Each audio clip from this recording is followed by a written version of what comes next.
てる。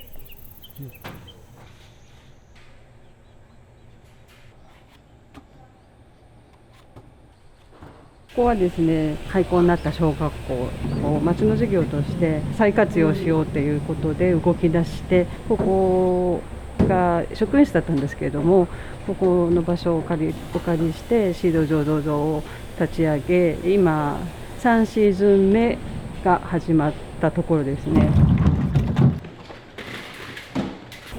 なぜシードルかっていうと、果実って年に1回なんですよね、収穫が。ちょっと傷ついてしまうとすぐにもう加工に回ってしまって、で生食用のリンゴとその加工用のリンゴの価格落差って激しいんですよ。で例えば同じ量でもリンゴジュースにするよりもお酒にする方が価格も上がりますし、あと保存期間も長くなりますよね。その自分で作ったリンゴをシードルにすることで、その通年収入につながる。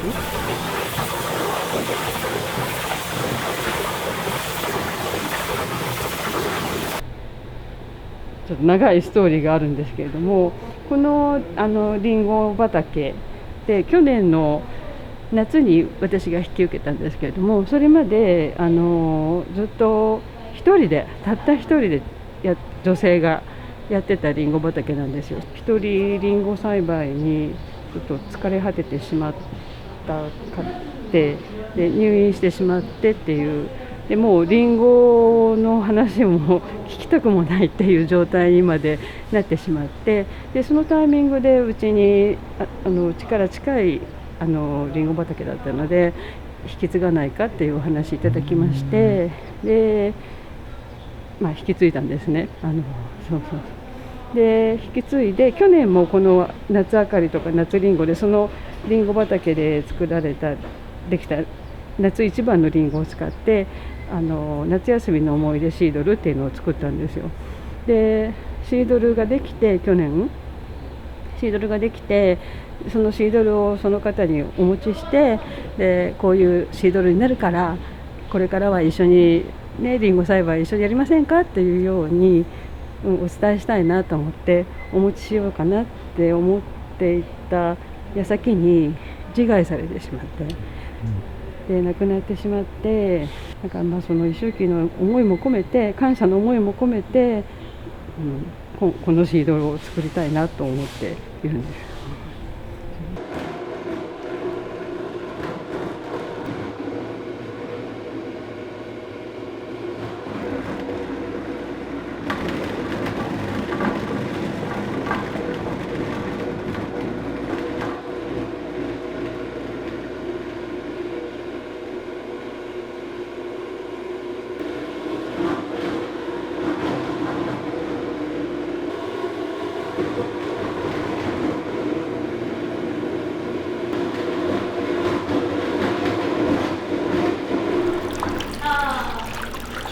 今日も持ってる？いいの？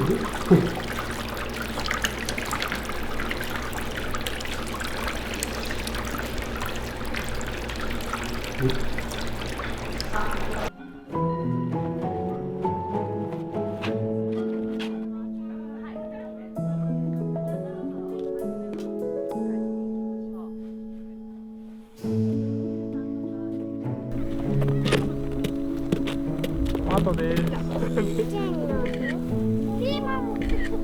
トマト忘れてるよ、でっかいの。本当だね、見事だ。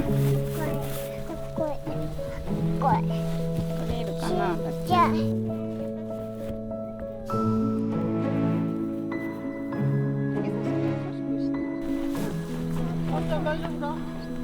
これからカフェで使います。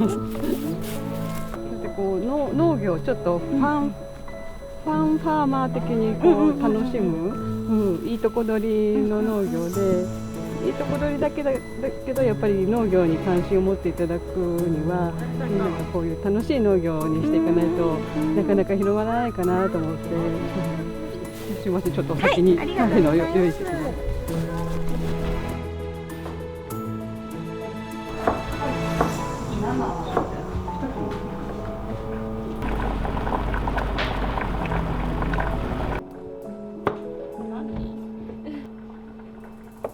はやたらといって北進の郷土料理になるんですけれども、夏野菜をもうやたらたくさん入れて作る細かく刻んで山形でいうだしみたいなものですね。でお味噌漬けと一緒に混ぜ込みます。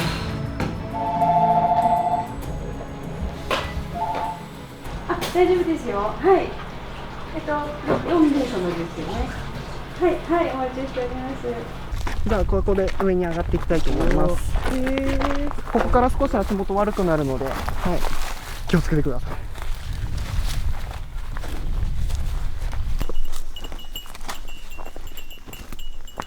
こから急に温度が変わります。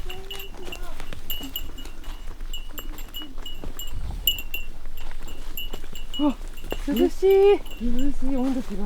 その樹木医っていう資格を持ってるんですけど、樹木の病気ってほとんど菌類なんですよね。人間はほとんど細菌なんですけど、はい、ちなみに植物もウイルスの病気もかかったりとかするので、はい、もうちょっと先まで行きたいと思います。ものすごい種類の菌がいるんですか？そうですね、ものすごく種類いますね。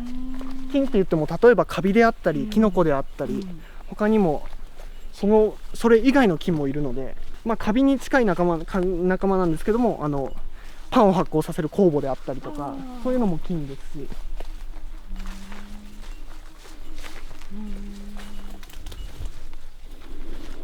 あとは体の中にも菌がいっぱいいますね。人間の体がだいたい60キロぐらいだとすると、その中の1キロぐらいは全部細菌とか菌の体重だって言われてます。それぐらい菌っていうのは見えないけど身近にいるものですね。今こうやって森林の中に入るんですけども、森林に入って呼吸をするだけで腸内細菌の菌の種類が10倍になるって言われてます。なんでですか？もうこの空気の中にその菌がいっぱいいるんですよね。じゃあ腸活につながるんですか？そうですそうです。菌を吸い込むと。そうです。で、大体その効果は1週間ぐらい続く。だから1週間に1回ぐらい森の中に入ると少しお腹の調子が良くなるかも本当ですかそれ？しれないですね。はい、実際にもう測ってもう論文で出たものなので、農耕が始まったのってここ3万年から5万年ぐらいって言われてるので、その間のもう600万年の中のまだ5万年ぐらいしか実は平地とか畑には来てないので、森林の方が安心するっていうのはあると思います。だからなんかほーってなるのか。はい、っていうのはあると思いますね。例えばがんと戦う細胞 NK 細胞とかも森林に入ることで増えるっていうのが分かってますし、それがさらに活性するっていうことも分かってます。しかもそれは女性の方が効果が大きいっていうデータも出てますね。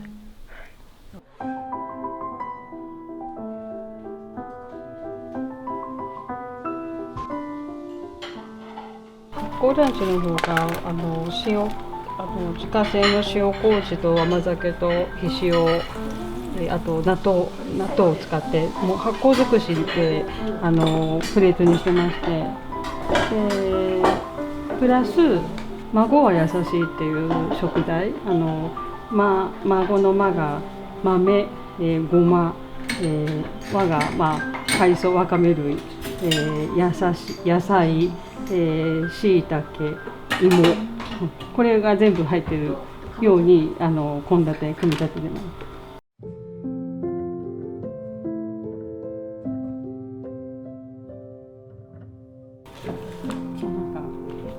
美味しいよってアルバイトさんたちとみんなでつまみ食いしてたね。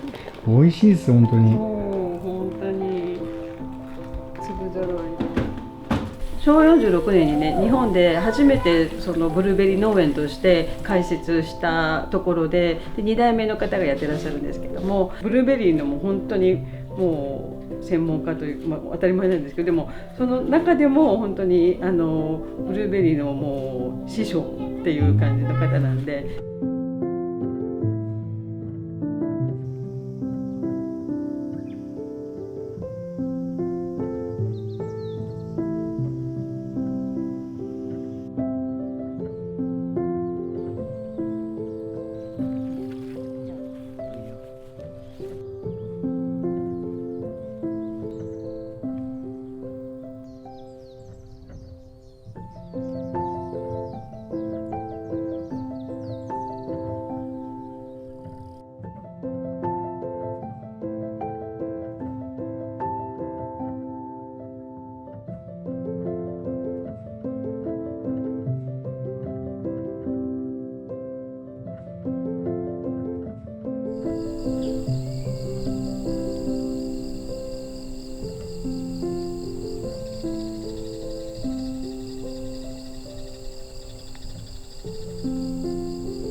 どのくらい糖度を残すかを今ちょっと試飲しながら決めます。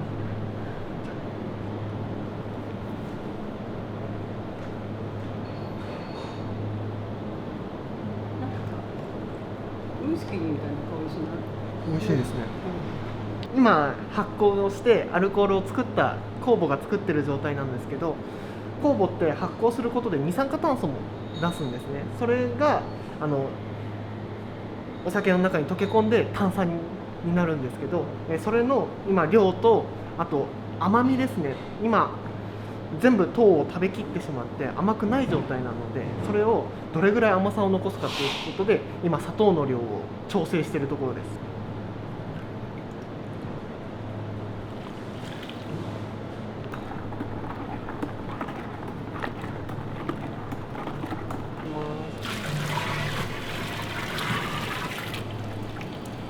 今回酸味が強いので、これにさらに炭酸が入るとさらに甘み感じなくなるので、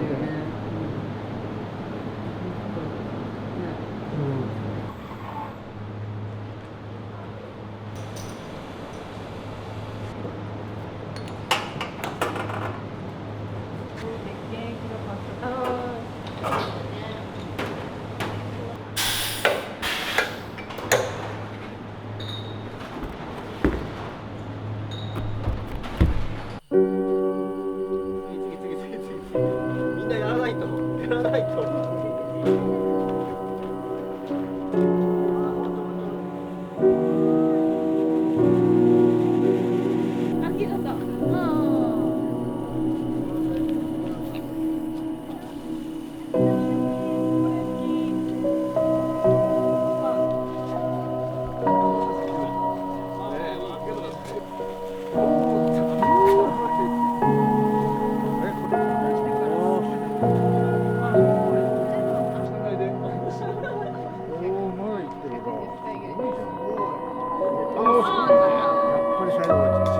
最後はそりゃそう。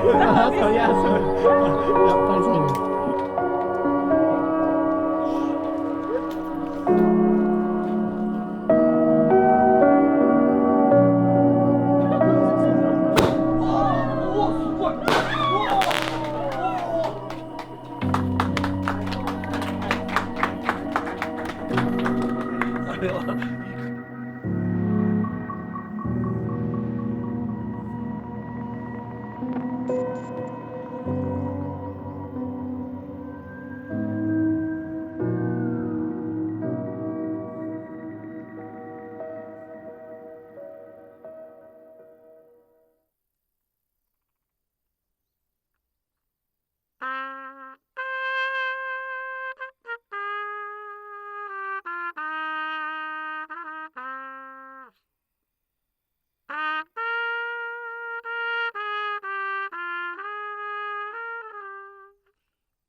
真夏の坂道っていう曲なんですけど、オリジナルで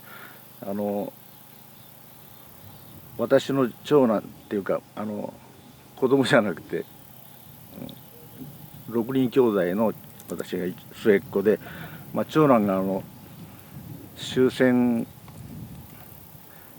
後機雷っていうのをご存知ですか？機雷、海に浮かぶアメリカ軍がこう攻めてきた時に爆発する、海にこうガラスみたいなのをいっぱいガラスの中に爆弾詰めて、それ機雷っていうんですけど、まあそれを子供だからみんなこう持って遊んでたりして、そして落としちゃって、まあ船が爆発するくらいだからすごいですよね。でもここ穴が開いちゃって、で、まあ、しばらくはまだ即死じゃなくて病院まで担架に担いでいくんですけど、その真夏の坂道のところで息絶えたと。でもそれ毎年そこは私のうちの畑があって、でおふくろはもうずっといつもその坂をリヤカーを引いてそこで畑をして、またその爆発したところでいつも一休みする、まあ、そういう曲なんですけど、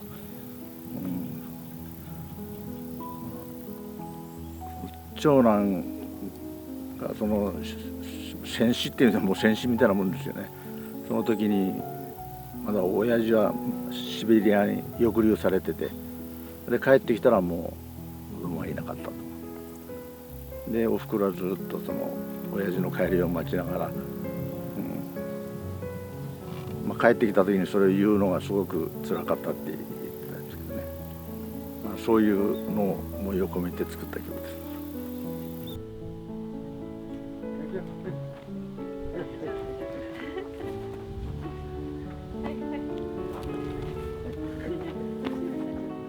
こっちでこうそうですね。先の方。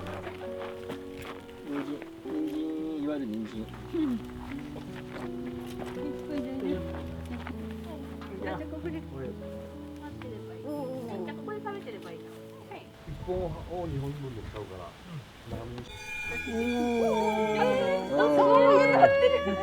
できた。おお、いっぱいいる。すごい。うまいんですけど。すごい。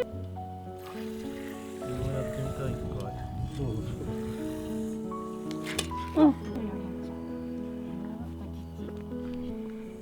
え、すごいね。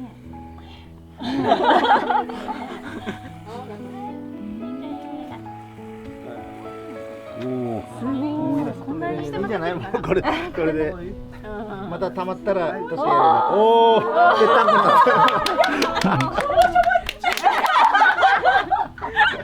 たやっぱり感触が残ってるんですね。子供の頃ですか？小学生の頃毎日絞らされたという。こんなに違うんですね。本当にね。帽子として喜んでる。これです、これです。すごい。こんだけ溜まったってことね。ねえ、すごい。量だいぶあります？一人でリンゴ栽培やっててされてて、でもう疲れ切ってしまって被害されちゃったの。あら、そう気の毒。ちょうどこの時期周期なんです。そちらのお墓に眠ってらっしゃる。ああ、本当だ。ケロイがちょうど合うかもわかんない。そうですか。じゃあそっちも。ちょっとそれやっていいですか？やりましょう。この畑の方に何でも。これ私もやっぱり同じなんです。オリジナル曲です。死んだし、まあ自害じゃないですけど、なくなっちちょゃう。っと交通事故で亡くなった昔の彼女じゃないですけど、そういう感じの曲です。お。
Ah.